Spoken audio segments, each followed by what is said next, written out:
Hi guys, welcome back on the channel. In today's scorching Athens morning, at almost 41 degrees Celsius, we're going to do the post-battle video so I can explain to you how the rules will work, the terrain. It's not going to be a very long video, it's going to be quite short. How the French are deployed, how they're going to attack, any special rules, so you'll be able to follow the video, the battle report when we start. It seems from the poll that we did in the YouTube channel, most of the viewers, although the poll is still open, want a hybrid kind of a report that will show critical die rolls and, you know, a narrative presentation, not a full-on every single die roll detailed report, not a total, you know, narrative report, something between. That makes sense. So without any delay, we see here our battlefield. Here we see our PW Works map that I showcased to you a few days ago. And let's go and talk first about terrain. So let's go and talk here. So this terrain is the difficult ground that the English archers under the Earl of Oxford shot in the flanks the mounted knights of Dordrecht. Now this difficult ground will be difficult ground for everybody except archers. This is my house rule. So even crossbowmen who have pavises will try to enter this difficult ground, will have the repercussions, will have the penalties that Midgard rules provide, but this will be a difficult ground for everybody else except archers. Now, if we go a little bit and talk about the hedge that you see here, and let's maybe see a better view. So the hedge here will have exactly the same properties as we have in the supplement of Midgard rules for stakes. So basically, half the dice of the attackers. This will be also for foot, not only for mounted, because from my research I realized that actually the hedge was huge, was 180 to 20 meters, and thickness was enormous, so it was wide as well, and so it would have hindered also foot troops. So it will provide that enemies attacking it will roll half their die. They will also, the units, you know, getting protected by the defenders, by the hedge, will get a +2 dice for support. Also, if mounted troops attack, they will not get this, my house rule, their thunderous charge, the ability to roll and hit with 4, 5, and a 6 instead of 5 and a 6. Now, in this situation, the same with stakes, if the defenders are pushed back, then the hedge is removed and is no more, because we consider that, you know, the enemy hacked it off, the French hacked it off, and there is nothing remaining there. So as soon as the English are pushed back, if they're pushed back, immediately they will, the hedge will be removed from this section. That's why the sections of the hedge are 12 centi, almost the size of a unit, and there will be no more. Here we have the famous baggage and the whole story of the famed flight, or actually Edward trying to flee.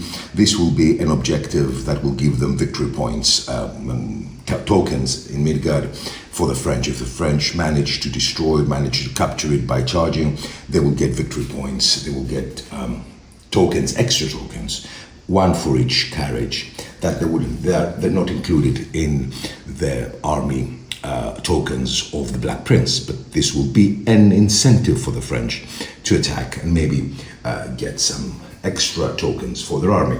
So this is the other house rule we have. And let's go in the English right flank. So here in the English right flank, there was an elevated area, and the French couldn't attack the English at the flanks because the English had them very well defended with stakes or anything else. So this will be impossible ground, is defended, as you can see here, by these huge stakes. It will, so the French won't be able to follow historical accuracy, and the French won't be able to outflank the English, and we change the battle totally.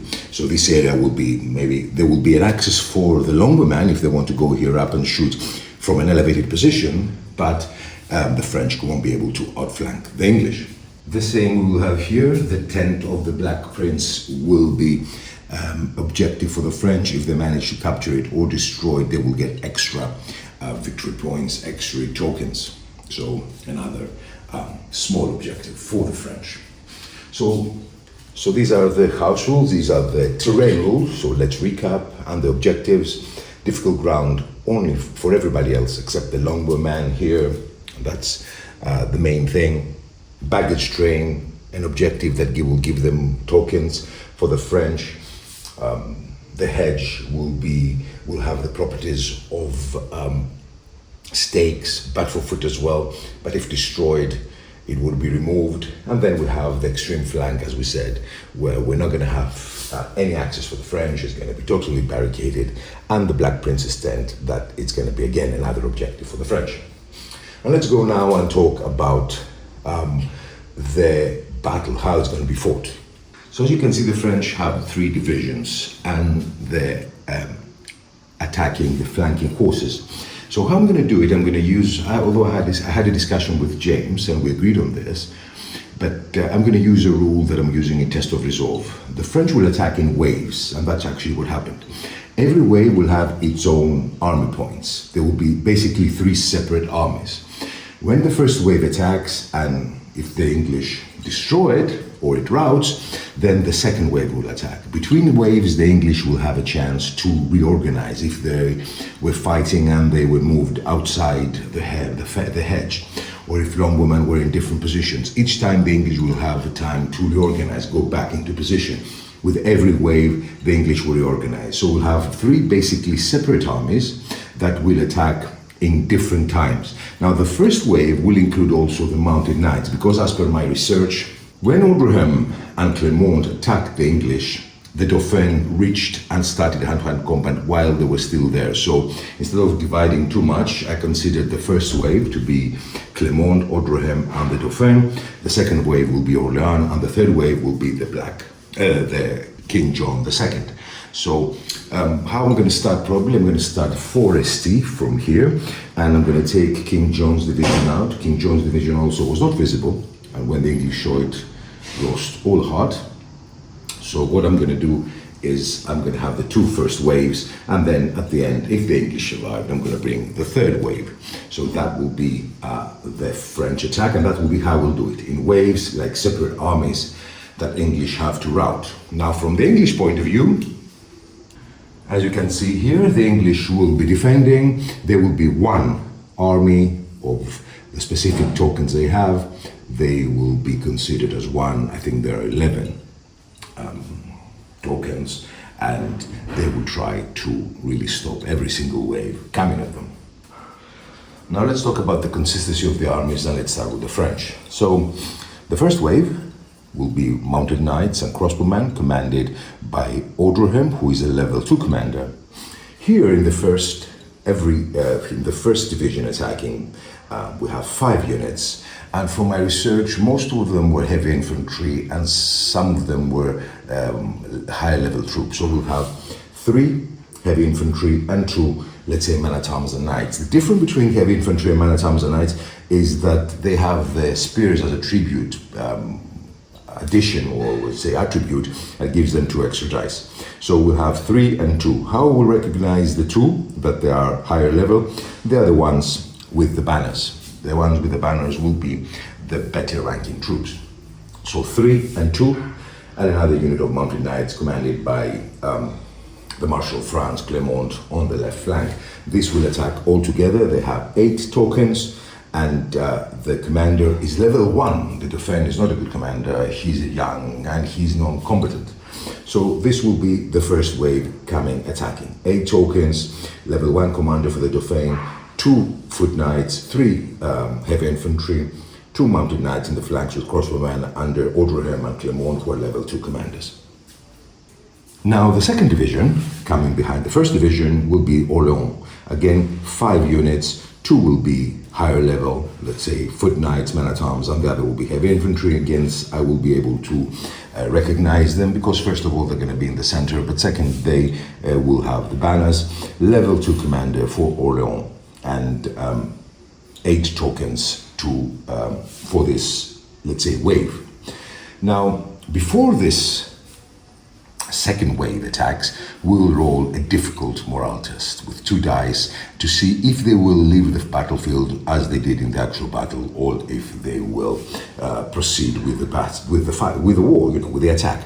And this may change, the historical result of the battle. So before any movement here of the second wave, after the first wave is destroyed or it is removed from the battlefield or routes, will be a difficult command test to see if the Orleans actually will proceed with attacking. If he fails, then we bring the third wave of King John. If he succeeds, then we're changing history. And for the third wave of the king, who is level 3 commander, is better, we have 7 units. 7 units because we know that the king's division was the largest and with the greatest quality. So we'll have 5 foot knights, men-at-arms, and 2 heavy infantry. This will be the opposite. Again, I will be able to recognize them from the banners, so they're only the 2 units that are not foot knights, men-at-arms, they're just heavy infantry, they won't have banners. And this is the elite division, the elite wave, and the biggest wave with 7 units. Now here we'll have the Scottish contingent. Originally they said that the Douglas and the Scottish contingent fought with the king. Now more recent research shows that they fought with Clermont and Odreham. Anyway, because I don't have the Douglas mounted, I will use the original, let's say, option that he fought with the king. So the Scottish division here, as you can see, the Scottish division will fight with the king. So 7 units, 5 of them high quality, 2 of them heavy infantry, will be the third wave after the Duke of Orleans. Either he fails the morale test and he leaves the battlefield, or he succeeds and then the third wave has to wait. So this is for our beloved French, and let's go to the English. So for the English, we have 3 divisions. We have the right flank commanded by the Earl of Warwick, as you can see him here. And he has 2 units, and with the support of Oxford, he has 2 units of longbowmen and 2 units of high-quality men-at-arms. We're considering the English, because they are organized army, they prepared for the chevaucheur, they had higher quality troops. Warwick is level 2 commander, so he will be commanding this right flank. Then we go to the left flank with Salisbury, level 2 commander. He's commanding 3 units of men-at-arms and 1 unit of longbowmen. Here he is the right flank of the English, and he's a level 2 commander. So this is 2 divisions. This is the left and the right flank of the English. Now in the back, as reserves, and this is what actually happened, is the Black Prince with his reserves here, waiting to support or to close any gaps that may occur during the French attack. So the Black Prince actually was in the back, helping his commanders with gaps or with reinforcements. And now last but not least, we have Captal de Buch, who is in the corner, who currently is not participating. He was waiting in the back with the Black Prince. Now with Captal de Buch, what we're going to do is, again, when the third wave attacks, and that's the third wave, is the King John. This is when he got, he did his flanking move. So as soon as the third wave starts hand-to-hand combat, then we roll a difficult command test with 2 dice. If he passes, then we do the flanking move, and then he will appear in the back of King John, and he will decide where to attack. If he fails, that means the flank attack never materialized, and then I will dismount him as man-at-arms, and I will send him to the battlefield to fight in the front line. He won't disappear from the battle. So again, a command test. If he succeeds, he will do the flank attack with mounted. If he fails, he will dismount and support his comrades. So here is the English deployment. As we said, Salisbury, Warwick, the Black Prince in the back supporting, and Captal de Buch in the center. 1 army, 12 tokens, fighting 3 armies basically with 8 tokens each. And we, as I said, we're going to attack in waves. So I think you will enjoy it. You can see here the Oriflamme in the third wave with Geoffrey de Charny, who died, unfortunately, in the battle. So guys, closing, again, we said the very basics.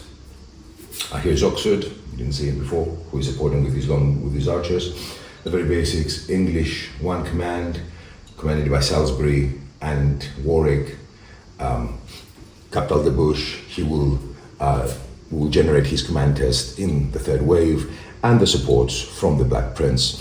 The Black Prince's tent and the baggage train will be extra objective and target for the French. Difficult ground only for everybody else except Longbowmen. As we said, hedges will have positive modifiers as per the rules of Midgard, and the extreme flank of the elevated position is very well barricaded, is not accessible. Here in the center, in the French, we have 3 waves, 3 different armies attacking separately. After every attack, the English will be able to reorganize themselves. This is from Test of Resolve rules. And then the second attack will commence. The French commanders in the first wave will be Clermont, Auderghem, and the Dauphin. In the second wave, the same size will be Orléans. And in the third wave, the biggest wave with the more quality, with 7 bases, will be the king himself with a Scottish contingent. So this for me, guys. I hope you enjoyed this post-battle showcase and presentation. Let's stay tuned for the battle. It seems that we're going to do it hybrid. I like the idea, although it needs a little bit of more editing than usual. But we'll try to make cutscenes. We'll try to make some interesting, close-ups. I'll try to make it as best as I can so you can enjoy it. Anyway, guys, thank you so much for watching. I hope you enjoyed this video, and bye-bye.